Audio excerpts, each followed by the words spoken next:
okay, so we're talking to Judge Vonda Evans because we're going to edit this, obviously, And then you'll talk to Carrie. Yeah, we're talking to Carrie also.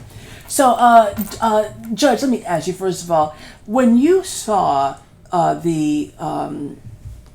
what was happening with the interview that you did with Dick Gregory, the comments and everything like that, could you even believe it yourself?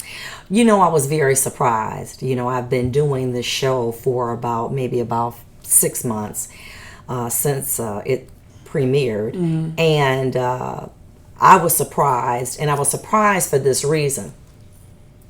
Normally, we are given advance notice of the guests that will be on and the issues that will be presented. I had an opportunity to actually meet Mr. Gregory that day at the show while we're into 15 or 20 minutes of actually doing the show. And I met him with some different representatives that were with him. And what they wanted to do was to promote his show at the Redford Theater on 9/11 regarding 9/11. So I had no knowledge that he was actually going to be there, nor did I have any knowledge about the topics that were discussed, which are normally sent to us at least 3 or 4 days in advance, myself and my co-host Carrie Jackson. So this was a real impromptu type of incident, occurrence. I like to say that. I was very, very moved to have had an opportunity to meet him. We were able to take a picture in the hallway. And, it was really overcoming for me to be in this man's great presence. Well, as soon as we began to do the show, I was unaware that we were going to be discussing the issue about 9/11 because I had some other issues that we were going to talk about. So once we began to talk about it, and I'm very passionate about that because of the number of lives that were lost. Approximately 3,000 people's lives were lost and 6,000 people were injured. That somehow the dialogue then went to, I believed, that it didn't occur. Well, I became very passionate about that. And then it went to, no, it did occur, but that America has something to do with it. And I was very surprised and taken aback by this because, I understand, if no one else does firsthand, how important racism is in this country and it's tearing us apart. And what I wanted the dialogue to be about was what can we do to cure racism so that a 9/11 won't happen again. As a circuit court judge, it's challenging for me just to even seat jurors because many times they don't want to serve. And what I wanted, and what is close and passionate to me, is not only what happened in 9/11, but the democracy as a whole. And so as the conversation progressed, I do believe that, I became very passionate, which is something that I do here. I was not at 9/10 as a judge of the Third Circuit Court. I was there as an individual citizen. Your question basically was one of when I saw the numbers, I was really taken aback. Because, see, one of the things that I did see in the comments, which was very disturbing to me, was the fact that many people felt that I disrespected him. Well, if anybody knows me, unfortunately, I'm the person that cuts people off midway in a sentence. It's a bad habit, and I really have to work with that. I have the utmost respect for Dick Gregory, the Honorable Dick Gregory. As a civil rights activist, I could not have sat at 9/10, nor be a lawyer or a judge had it not been for the sacrifices this man had. So when people said to me, "You're disrespecting him," I never called him by his first name. I always addressed him as the Honorable Mr. Gregory because I understood what he stood for. However, my concern, my regard about the seriousness of democracy and the seriousness of racism, I believe somewhat made me somewhat more passionate than I normally would have been. I did not know what the topics were, and I did learn a valuable lesson. Never have guests on that you don't know who they are and the issues that they're going to discuss. One of the other issues came into being about Michael Jackson and the cause of death and how he came about. And one of the things is that he indicated that his research showed that Michael Jackson had been killed by a laser beam, which I believe was controverted by what I had read, that he had taken an overdose of propofol. So I really want your viewers to know I have the utmost respect for Mr. Gregory. And if I offended him, I want to say to you, Mr. Gregory, I'm sorry. To those who follow him, if you believe that I in any way disrespected him, take this firsthand as my apology for leading you to believe that I was not being respectful. It's a bad habit that I have of interrupting people because I am so nervous, as well as the radio show is live, so it's not edited. So I don't have an opportunity to say, well, let's do this again or let's do that again. So that is, I was so honored when Channel 7 had asked me, especially you, to come on to do an interview regarding this, because I think it's something that concerned me. The comments, I was very disappointed. I've been a sitting judge for almost 20 years. The comments were very obnoxious, very salacious, and very, very demeaning. And what really concerned me the most is that the time that I have spent on the bench as a circuit court judge was called into question. Many people had even asked that I step down.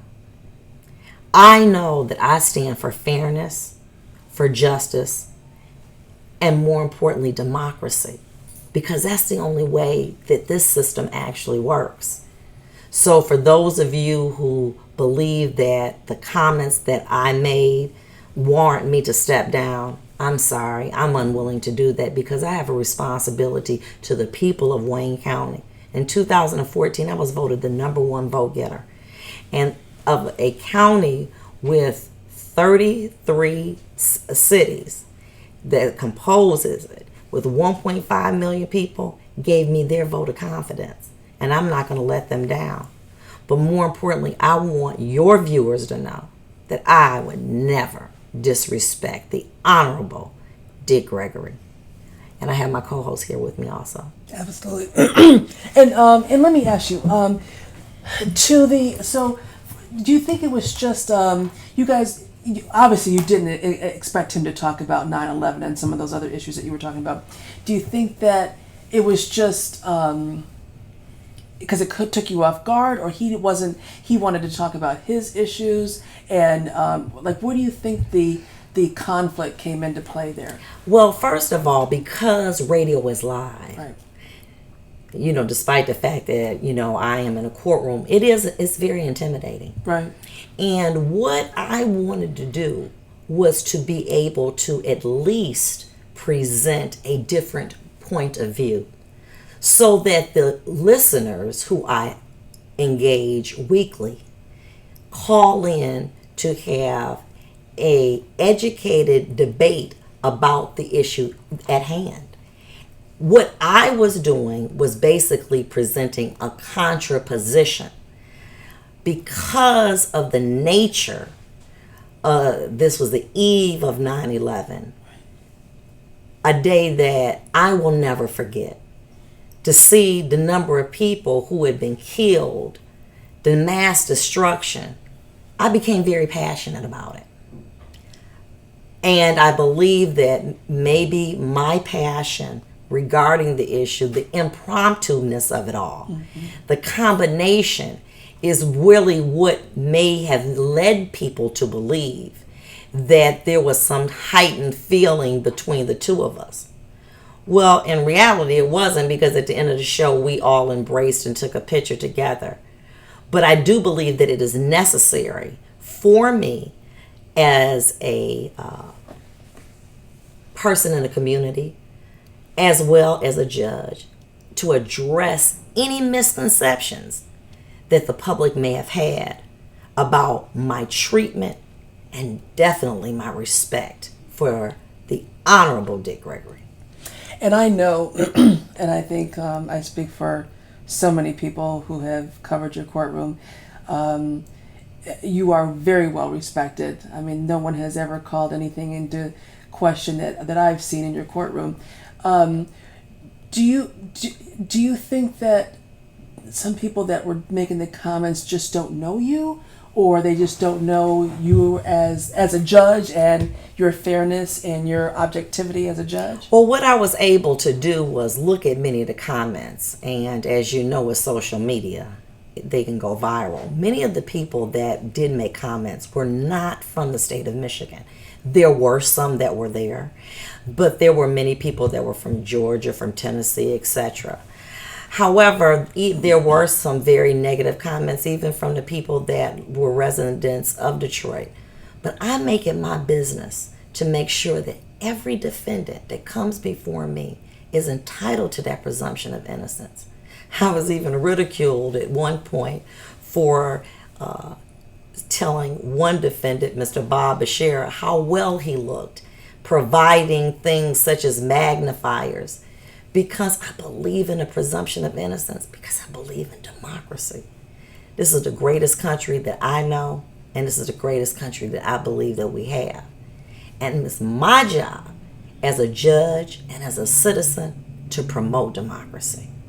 And then last question, if you if you had to do anything differently, and I understand what you're saying about live TV, because if I mess up 20 times, I can redo it 21 times. If you had to redo anything, would you do anything differently? Well, let me just say this to you. I would have been aware of the issues that were presented. I would have been able to have more research that I would have been able to rely upon. And I believe that the form would have been somewhat different. We had prepared to talk about some issues that we didn't even talk about. And so therefore, my lack of information regarding the show, basically I got it 10 minutes into my show, was very disarming to me. And I tried to do the best that I could. But I learned a valuable lesson, and it's this, that in order to do fair journalism, which I believe that's what we do on the show, you have to have advanced knowledge not only of your guest, but also of the issues that they want to discuss, so that you can give a proper presentation to your listeners. I learned that, and I won't forget it. Thank you so much. Anything else that you didn't say that you want to add? Well, other than, I did want to say that it was an honor, to meet the living legend, Dick Gregory. I mean, I tell you, I was sitting next to this man, and, it was like, sitting next to, Malcolm X or one of the great historian, civil rights leaders. And it was very impressive. It was very touching. And I just am so glad that Channel 7 gave me the opportunity to let you know how I felt, how I held him in such high esteem, and how the lack of preparation came about that may have given a false sense of objectivity on my part. But thank you so much. Thank you.